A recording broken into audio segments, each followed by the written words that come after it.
മുനമ്പത്തെ ജനങ്ങൾ നേരിടുന്ന പ്രശ്നങ്ങൾ അത് പഠിക്കാനാണ് ജുഡീഷ്യൽ കമ്മീഷനെ നിയോഗിച്ചതെന്ന് സർക്കാർ ഹൈക്കോടതിയെ അറിയിച്ചു. നിയമപരമായ രേഖകളുള്ളവരുടെ അവകാശം സംരക്ഷിക്കുകയാണ് സർക്കാരിൻ്റെ ലക്ഷ്യമെന്നും വ്യക്തമാക്കുന്നു. മുനമ്പത്തെ ജനങ്ങൾക്ക് ഭൂമി ഉടമസ്ഥത തെളിയിക്കാൻ മതിയായ രേഖകളുണ്ട്. മുനമ്പത്തെ ഭൂമി സർക്കാരിന് ഏറ്റെടുക്കാനാകും എന്നൊക്കെയാണ് സർക്കാർ കോടതിയെ അറിയിച്ചിരിക്കുന്നത്. മുനമ്പത്തേത് വഖഫ് വസ്തുവകയല്ലെന്ന് ജുഡീഷ്യൽ കമ്മീഷന് കണ്ടെത്താനാകുമോ എന്ന് കോടതി സംസ്ഥാന സർക്കാരിനോട് ആരാഞ്ഞു. ട്രൈബ്യൂണലിൻ്റെ പരിഗണനയിലിരിക്കുന്ന വിഷയത്തിൽ കമ്മീഷനെ നിയോഗിക്കാനാകുമോ എന്ന കോടതിയുടെ ചോദ്യത്തിന് മറുപടി നൽകുകയായിരുന്നു സർക്കാർ. ഈ വിഷയത്തിൽ ഞങ്ങളുടെ പ്രതിനിധി സലീം മുഹമ്മദ് ചേരുകയാണ്. സലീം, ഈ കമ്മീഷനെ നിയോഗിക്കുന്നു കാരണം ഇതൊരു കോംപ്ലിക്കേറ്റഡ് വിഷയമാണ്, വളരെ സങ്കീർണമായ വിഷയമാണ്. നിയമത്തിൻ്റേതും സാമൂഹിക സംബന്ധിയുമായ ഒക്കെയുള്ള പ്രശ്നങ്ങളുണ്ട്. ഒരു മേശപ്പുറത്ത് അപ്പുറവും ഇപ്പുറവും ഇരുന്ന് പരിഹരിക്കാമെന്ന് പറഞ്ഞിരുന്ന UDF ഒക്കെ പിന്നീട് അതിൽ നിന്ന് കണ്ടം വഴി ഓടുകയാണ് ചെയ്തത്.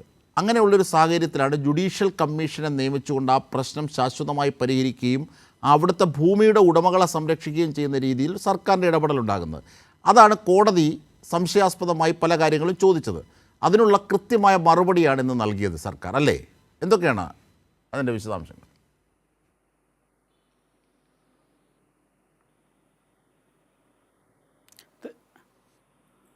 അജിംഷാദ്, ഇക്കാര്യത്തിൽ കോടതിയുടെ മുമ്പിൽ ഈ കേസ് എത്തിച്ചത് വഖഫ് സംരക്ഷണ സമിതിയാണ്. അവർ പറഞ്ഞത്, അവരുടെ ഹർജിയിലെ പ്രധാനപ്പെട്ട ആക്ഷേപം എന്ന് പറയുന്നത് ഇങ്ങനെ ഒരു ജുഡീഷ്യൽ കമ്മീഷനെ നിയോഗിക്കാനോ ജുഡീഷ്യൽ കമ്മീഷൻ സിറ്റിംഗ് നടത്താനോ ഒന്നും ഒരു അധികാരവുമില്ല. അതുകൊണ്ട് അത് അസ്ഥിരപ്പെടുത്തണം ഈ കമ്മീഷൻ്റെ പ്രവർത്തികൾ എന്നുള്ളതായിരുന്നു ഇവരുടെ ഹർജിയിലെ ആവശ്യം. കഴിഞ്ഞ ദിവസങ്ങളിലും കോടതി വാദം കേട്ടിരുന്നു. ഇന്ന് വിശദമായി തന്നെ വാദം കേട്ടു. ഉച്ചയ്ക്ക് മുമ്പ് കുറേ നേരം വാദം കേട്ടു. 2 മണിക്ക് വീണ്ടും കേസെടുത്തിട്ട് അല്പം മുമ്പ് വരെ വാദം കേട്ടു. വാദം കേട്ട ശേഷം 6-ാം തീയതിയിലേക്ക് പോസ്റ്റ് ചെയ്തിട്ടുണ്ട്. തുടർന്നും വാദം കേൾക്കുമെന്നാണ് അറിയിച്ചിരിക്കുന്നത്. കഴിഞ്ഞ ദിവസവും ഇന്നും ഹൈക്കോടതി ചോദിച്ച ചില ചോദ്യങ്ങളുണ്ട്. ഈ ജുഡീഷ്യൽ കമ്മീഷന്റെ നിയമനം എങ്ങനെ നിയമപരമാകും? വഖഫ് ട്രിബ്യൂണൽ എടുക്കുന്ന ഒരു തീരുമാനത്തിന്മേൽ ജുഡീഷ്യൽ കമ്മീഷന് ഏതെങ്കിലും തരത്തിൽ നിയമപരമായ അധികാരം ചെലുത്താൻ കഴിയുമോ? 3, ഈ അവിടെ താമസിക്കുന്ന ആളുകളുടെ കൈവശമുള്ള ഇപ്പോഴത്തെ രേഖകൾ നിയമപരമാണോ, അല്ലെങ്കിൽ അവർക്ക് നിയമപരം എന്തെങ്കിലും രേഖകളുണ്ടോ? ഇക്കാര്യങ്ങളിലൊക്കെയാണ് സർക്കാർ വിശദീകരിക്കേണ്ടത് എന്നാണ് കോടതി സർക്കാരിനോട് പറഞ്ഞത്. സർക്കാർ കൃത്യമായ വിശദീകരണം നൽകി. 1, ഇവരുടെ കൈവശം കൃത്യമായ രേഖകളുണ്ട്. അപ്പം രേഖകളുള്ള ഉടമസ്ഥരെ സംരക്ഷിക്കുക എന്നുള്ളത് സർക്കാരിൻ്റെ ബാധ്യതയാണ്, സർക്കാരിൻ്റെ ഉത്തരവാദിത്തമാണ്. അത് നടപ്പിലാക്കാനാണ് സർക്കാർ ഉദ്ദേശിക്കുന്നത്. അതിനുവേണ്ടി അതെങ്ങനെ പ്രായോഗികമാക്കാം എന്നതിന് പഠിക്കുന്നതിനും നിർദ്ദേശം സമർപ്പിക്കുന്നതിനും വേണ്ടിയാണ് ജുഡീഷ്യൽ കമ്മീഷനെ നിയോഗിച്ചത്. ജുഡീഷ്യൽ കമ്മീഷൻ എന്ന് പറഞ്ഞാൽ ഇതൊരു പൂർണ്ണമായി ജുഡീഷ്യൽ ബോഡിയോ അർദ്ധ ജുഡീഷ്യൽ ബോഡിയോ അല്ല. സർക്കാരിന് ഇക്കാര്യത്തിൽ ഉപദേശം നൽകുന്നതിന് വേണ്ടി റിട്ടയർഡ് ജസ്റ്റിസിനെ ചുമതലപ്പെടുത്തി ഒരു കമ്മീഷനെ വെച്ചു എന്നതേ ഉള്ളൂ. അതിൽ നിയമപരമായി അതിലൊരു തെറ്റുമില്ല. സർക്കാർ അവരുടെ ഉപദേശം കേട്ട് രാജ്യത്ത് നിലനിൽക്കുന്ന നിയമത്തിന് അനുസൃതമായ ഒരു തീരുമാനമെടുക്കാനാണ് ഉദ്ദേശിക്കുന്നത്. അതിൽ ഏറ്റവും പ്രധാനപ്പെട്ടത് അവിടെ താമസിക്കുന്ന ആളുകളുടെ നിയമപരമായ അവകാശം സംബന്ധിച്ചാണ്. കാരണം അവരുടെ കൈവശം രേഖയുണ്ട്. അതുകൊണ്ട് തന്നെ ഈ ജുഡീഷ്യൽ കമ്മീഷൻ്റെ നിയമനവും തെറ്റല്ല. അവരുടെ ജുഡീഷ്യൽ കമ്മീഷൻ നൽകാൻ പോകുന്ന ശുപാർശകൾ അത് നടപ്പിലാക്കാൻ സർക്കാർ ഉദ്ദേശിക്കുന്ന കാര്യങ്ങളും തെറ്റല്ല. 1, അവരുടെ കൈവശം ഭൂമിയുടെ രേഖയുണ്ട് എന്നുള്ളതുകൊണ്ട് തന്നെ അവർക്കത് അവകാശപ്പെട്ടതാണ്. ഇനി ഏതെങ്കിലും കാരണവശാൽ സർക്കാരിന് ആ ഭൂമി ഏറ്റെടുക്കണമെന്നുണ്ടെങ്കിൽ സർക്കാരിന് അതിന് അധികാരമുണ്ട് എന്ന് തന്നെയാണ് സർക്കാർ കോടതിയിൽ പറഞ്ഞത്. അതായത് സർക്കാർ ഇക്കാര്യത്തിൽ കർശനമായ നിലപാടാണ്. അക്കാര്യം സർക്കാർ പറഞ്ഞപ്പോൾ കോടതിയും സമ്മതിച്ചു.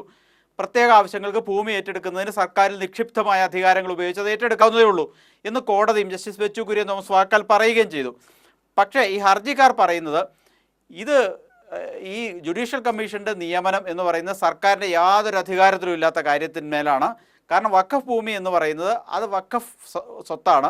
അതിൽ എന്തെങ്കിലും പുതിയ തീരുമാനമെടുക്കാൻ മൂന്നാമതൊരു കക്ഷിക്ക് അധികാരമില്ല എന്നുള്ളതാണ് അവരുടെ വാദം. പക്ഷേ ഈ കേസിൽ സർക്കാർ ആ വാദം അംഗീകരിക്കുന്നില്ല. കാരണം അവരുടെ കൈവശം, ഇപ്പോൾ കൈവശക്കാരുടെ കൈവശം കൃത്യമായ രേഖകളുണ്ട്, അതവർക്ക് അവകാശങ്ങളുണ്ട്, അത് സംരക്ഷിക്കുക തന്നെ ചെയ്യും എന്നുള്ളതാണ് സർക്കാരിൻ്റെ നിലപാട്. ഏതായാലും സർക്കാർ ഈ ജുഡീഷ്യൽ കമ്മീഷനെ നിയോഗിച്ച്, നമുക്കറിയാം ജുഡീഷ്യൽ കമ്മീഷൻ ഈ കോടതിയിൽ കേസ് പരിഗണിക്കുന്ന സാഹചര്യത്തിൽ കമ്മീഷൻ അല്പം പിന്നാക്കം പോയിരിക്കുകയാണ്. ഈ തീരുമാനം വരുന്നവരെ അതിൻ്റെ സിറ്റിങ്ങോ കാര്യങ്ങളോ ഒന്നുമില്ല എന്ന് ജുഡീഷ്യൽ കമ്മീഷൻ പുറത്ത് പറയുകയും ചെയ്തിട്ടുണ്ട്. അപ്പോൾ അത് പെൻഡിംഗ് ആണ്. ഈ സർക്കാർ നിലപാടിനോടുള്ള കോടതിയുടെ അഭിപ്രായം എന്താണെന്ന് അറിയണമെങ്കിൽ ഇനിയും കാത്തിരിക്കണ്ടേ സാലി? എങ്കിലും വാദം കേൾക്കുമെന്ന് കോടതി പറഞ്ഞിട്ടുണ്ട്. വൈകാതെ തീർപ്പുണ്ടാവുകയും ചെയ്യും. തീർച്ചയായിട്ടും.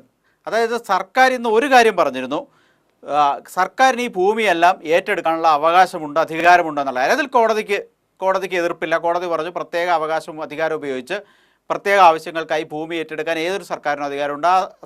ഈ സർക്കാരിനും ആ അധികാരമുണ്ട്. അതിൽ കോടതിക്ക് അഭിപ്രായ വ്യത്യാസമില്ല.